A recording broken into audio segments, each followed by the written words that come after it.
Dear Professor Kast, good evening, and thank you very much for accepting to talk to me in these, I would say, strange days. Good evening, Stefano. I'm happy to talk to you. Thank you. I would like to ask you a first question. How are you? Where are you? I am in my home. I'm isolated. I'm not going out. I'm going out for some walks, but I'm not going to the shops or something like this. So I am really isolated, and but I have a good house, and so I can walk in the house, and I am fine for the moment, and I hope that I will stay fine also for the future. I hope. Of course.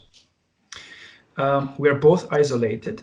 The most of the Western world is isolated, and this is the news.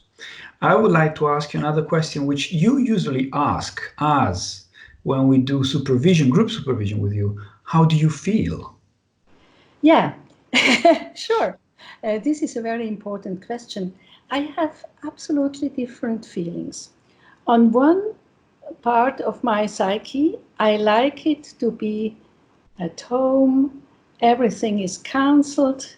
Okay, I have to do some things with the internet, but it's a lot of free time. It's a lot of time to deal with myself.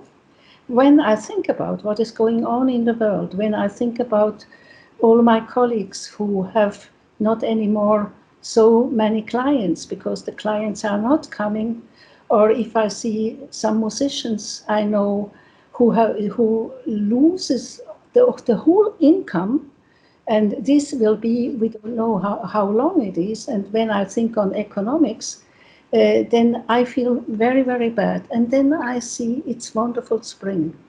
And spring is always, it's something hopeful, huh? Yeah.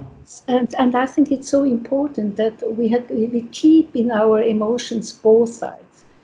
The one side where I'm really sad, and I feel very much with these people who have really difficulties for the moment, and on the other hand, but there is spring and life is going on.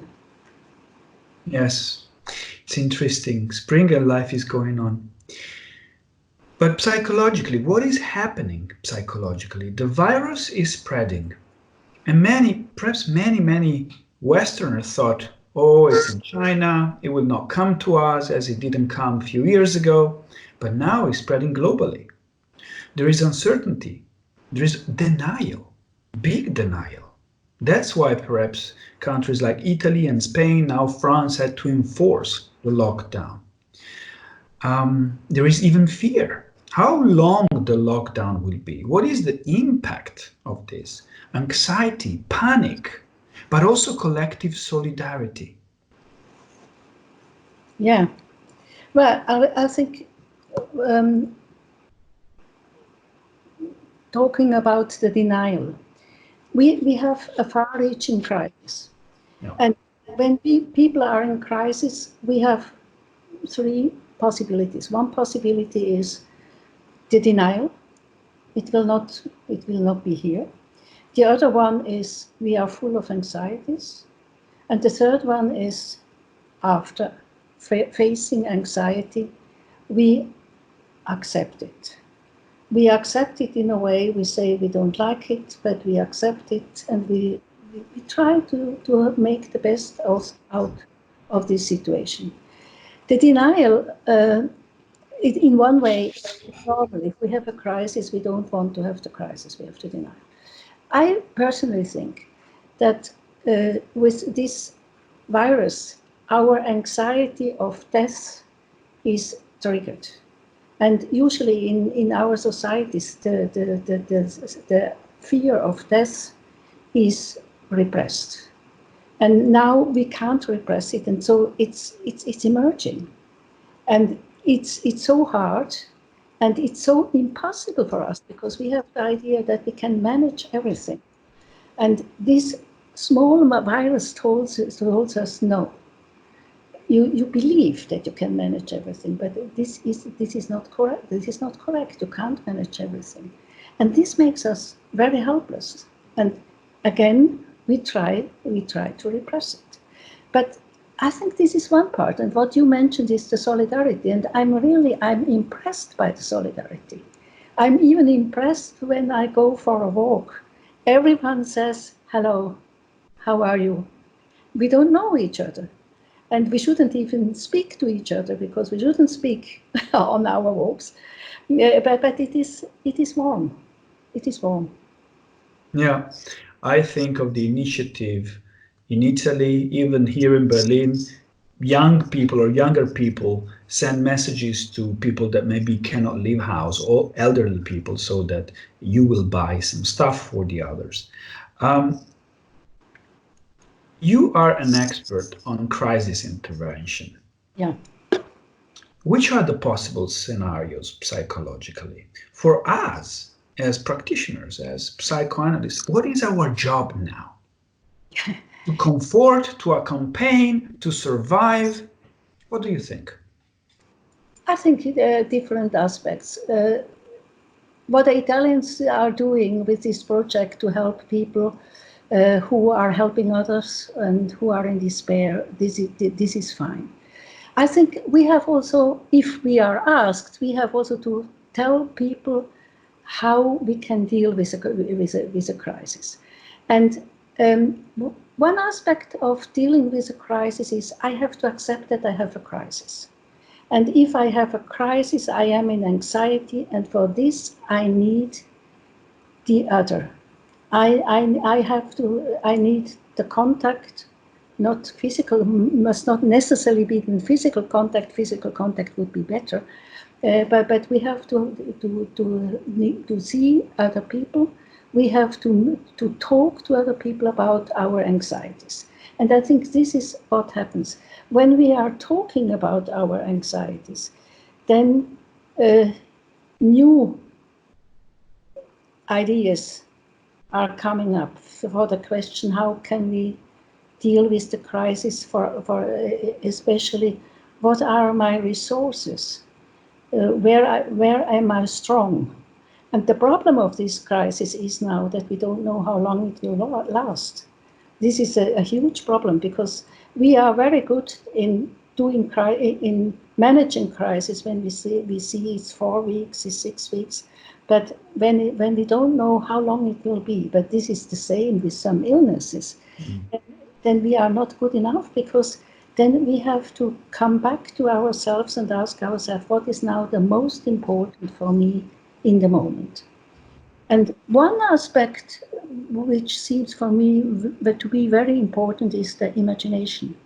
Because when you have anxieties, you have only this imagination of everything will be worse and it will be a catastrophe. Sure, we have to be very concrete and very realistic. It is a very serious situation, but we have also imagination of good things.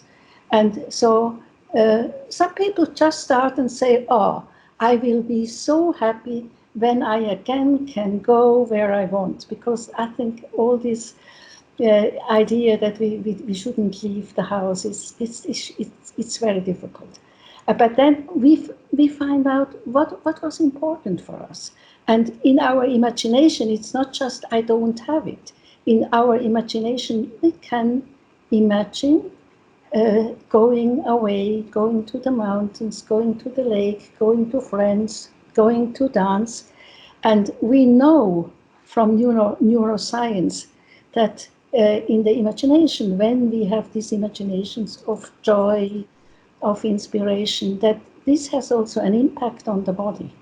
And this has also an impact not only on we have a better mood, but it's also an impact on it's better for our immune defense. Because the problem is when everything is forbidden and we get the idea you have to cut down this and this and this and this, then we lose joy. We don't like we don't have a good mood, and this is bad for the immune defense. And this is why I think it's very important. what I have experienced at the phone, because now we are doing phone calls all the time, and when people start to say, "Do you remember last year at the same time what we are doing? How we have been enjoying this and this and this." These are all imaginations, memories. Memory can be, for most people, are accessible, but it has to be with emotion. And but we can also have imagination. And what will I do when this will be over? I like this very much, and I realize I've been doing it with my daughter since they are 4 home from school. We decided to imagine every day, imagine what we will do to celebrate the end of this. And the first thing that came up between my 3 daughters and I, the first thing is to meet my new nephew and their new cousin who was born on March 8th. And for obvious reason, we couldn't meet. You know, such a simple thing as this is impossible now. And I really like what you suggested, and it links to the idea of spring, of rebirth, of starting anew. It's really, for me, I will ask you a question later on the or the possible archetype of the coronavirus. And for me, it's really to reset, total restart. Yeah. Maybe the end of the ego society, the society based on lust, on entertainment, on unnecessary things. Yeah, and especially on the outer world, that everything is in the outer world. And I think what the virus forces us is to face our inner world. Yeah. And this is what I think is important. When you say, yeah, it is a kind of reset. It is a kind of, now it's enough, and we have to change. But now we know also, without a functioning economic, it's also difficult. So it's not that easy. But what I like and what I think is also a difficulty is that we are now referred to our inner world, and for a lot of people, they defend stress with all these ideas, doing something, acting out, having parties and so on in the outer world. And the question is, can I meet myself? I totally agree. It's a time of new routines, new force routines. Parents homeschooling their kids, parents who at the same time have to work. But I think it's also a time of pragmatism, responsibility, and integrity. Yeah. And hopefully a time to appreciate these 3 things anew. Yeah, you're right. And it's also a time of modesty. Yeah. That was the next question or suggested reflection, because this morning, I don't know why, I grabbed a book by Hillman. And I found this. Hillman said the ego must relinquish its propensity to over-control and dominate, its tendency to attribute what is to itself. The ego must undergo a transformation in which it is humbled. Time to become humble. Yeah, and for modesty. perhaps time to be convinced that you can't control everything. And if we are, but you have to think about the idea to control everything means that we do not accept that we have anxieties. Yeah. Because we defend anxiety in belief that we can control everything. And now, if we accept that we can't control everything, then we must know we relate to other people, we relate to our inner world, and we can say this is a kind of humility. It is also I think this is also the background of solidarity, of the huge solidarity we have, not this autonomy, because we had for such a long time, we have this idea that the ego has to be autonomous. Yeah. Perhaps we Jung in a little bit less because we say, oh, it's autonomous, but in relationship. But I'm not so sure. And autonomy doesn't estimate enough the other, and doesn't estimate enough our dependency from others. And I think in the moment when we accept that we are dependent from others, others are dependent from us, we are much more careful, we are much more caring. And I think this is perhaps also what would be very important for our world, also for the ecological problem. Yeah. That we have to be more caring, and this would also this is also responsibility. Responsibility is integrity, because then I think a little virus, a little invisible virus, is changing our daily life. Mm-hmm. And at the same time, Macron, 2 days ago, when he forced France into a lockdown, said we are at war. And one can think, war? What is the symbolism of war? Why is he saying so? Usually when a country is at war or makes a declaration of war, is against an enemy. Mm-hmm. This is the first time in human history that the enemy is invisible. The South African president said every citizen is a soldier right now. Mm-hmm. But then I think of the symbolism of the hero. Let me share something very personal. The other day, I was chatting with my father and with my brother. My father is 70. My brother just had a baby. Well, his girlfriend had a baby. He's a father. And I was asking them, how are you doing? And obviously you have the male answer, good, good, good. And then my father sent me a message and said, I'm not good. I am anxious and I cannot show it. Mm-hmm. It touched me so much. And that made me think, if this was a war, I would be at war. Mm-hmm. As a 40 years old man. And I cannot look back at my father for security and safety. So it's our time really to be responsible. Mm-hmm. Yeah? And then thinking of the hero, well, isn't it the hero, as Ilman says, a little bit about inflation? This coronavirus crisis is about the end of inflation, or hopefully a readjust of continuous inflation. Mm-hmm. Yeah, but I think I don't like the metaphor of war. It's a bit too much. It's not war. It's fate. Fate. Yeah. And I think if it would be war, okay, we fight, sure, we fight the virus, but not in the way of the war, because I think we can't win.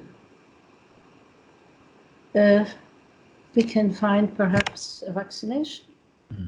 We can find some medicaments, but the virus is there, and I think by now we know that other viruses will come too. And so, sure, no, I wouldn't. I don't like the metaphor of war. We said that this is a psychological, but I would say a psychosocial crisis. Yeah. It is a financial, economical one, so psychosocial financial catastrophe. People are losing job already. And perhaps it will be worse than 2008. How do you see the next few years? And even what is the archetype, as we Jungians like archetype, behind all this that is going on? Well, I think it is destruction and redemption. And what I think is it will take us some years until we have again functioning economy. And if we are wise, then we will consider the ecological problem. So I think it's really a moment where we can change something. Perhaps even socially, this basic income for everybody. We have been voting about in Switzerland, and all people say this is not possible. Perhaps now it becomes possible. We don't know. So I think it's a question of it's a question of adjustment. And this would be the positive aspect of it, but it is very hard and it will cost a lot. But I'm quite, I'm in a way, I'm an optimist. And I think sometimes life is really very hard. And then it's not so much we fight, we arrange and we become creative. We have ideas. Take these Italians on the balcony having music. What that's wonderful. So, there are such a lot of creative projects in the world, and so it means it will. I'm quite sure it will take time, but we will again have a good enough life. Perhaps not in such a way as we had before, not so much this ego life, not so much this wanting to have everything, but a life you can like, and a good life. And I'm sure we can come there. And for this we have to fight. You, as well as an expert on dreams and active imagination, are an expert on fairy tales and myth.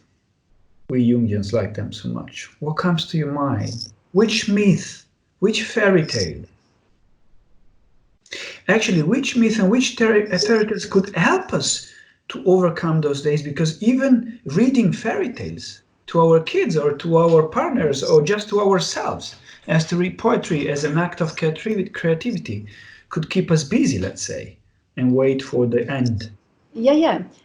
I think it's okay to read fairy tales. It's okay to read myths, because fairy tales and myths, each fairy tale, each myth has this movement of something is wrong. It's in a way a catastrophe, and then you do, or the protagonist is doing something very important, and he also, or the protagonist, he or she are very authentic in a way, and then something new will happen. And I think this is how life is. But I wouldn't say that there is one specific fairy tale which is coming to my mind, and this is because it is such a global problem. It's not in a way a problem that water of life is missing. For example, people are depressed, and then you have to go for water of life, and before you get the water of life, you are threatened by, you are in danger of death. And so to be in danger of death is always a part of the developing process of the fairy tale. But what we have now, this is also why it is so difficult for us. We don't have models in our head, because it's just too much. It's too global. It is. And in fact, I think it helps if we have stories, because the stories are working on our psyche and are touching, triggering imaginations, and especially stories with a good ending is helping us at least to feel better. I like this point, which is the continuation of before. Let's be creative. Let's fantasize of a good ending. Yeah. That's why the Italians started these movements of lights, singing, supporting those who are in the front line, and also realize that everyone is vulnerable right now. Everyone is responsible. Yeah, right. This is two very important points. And everyone is vulnerable. We knew this before, right? But now it is in the body. It's not just an idea we are talking about philosophically. Yes, people are vulnerable, but they are also strong. We feel it. We feel it in the stomach. But then we feel also love for life. And this is the opposite. Yes, but also from a political point of view, I always like to read Escape from Freedom of Erich Fromm, when he says, when the people When the person is not able to hold the responsibility of freedom, he gives it back to the politician who becomes an authoritarian person. Yeah. We've been seeing in the past few years populist movements, Italy, Spain, Germany, England, Brazil, US, and we Italians in Salvini have still Salvini saying, close all ports, don't let in the refugees. Mm-hmm. And now the virus, who is not the refugees, is threatening, and he's saying, open everything, open the economy, open the bars. He's a little bit out of contact with what is really happening, and just trying to take, so a virus is shaping, and is saying, it's not time for populism. It's not time for a declaration of independence and closed borders, but it's time for a declaration of interdependence. We're all interdependent and connected. Yeah, and it's also not responsible what he's doing. And other politicians are doing the same, also Trump. They try to use the virus for their political ambitions. And this is not the point. This is what we have been talking about, inflation, about the ego. It is just for the ego. Yeah. But I think I hope that there is a critical mass of people who have understood what it means to go through this crisis, and that they also feel more responsible, because it's so easy to delegate everything to the politicians. And I'm hoping for the critical, because we only need a critical mass of people who are believing in something, who are doing something, and then things can change. Verena, thank you very much. Thank you, Stefano. I take your words as a warm invitation to be creative and respectful in the next few weeks, and hopefully things will go for the better. I hope so too. All the best for you, Stefano. Thank you. Thank you.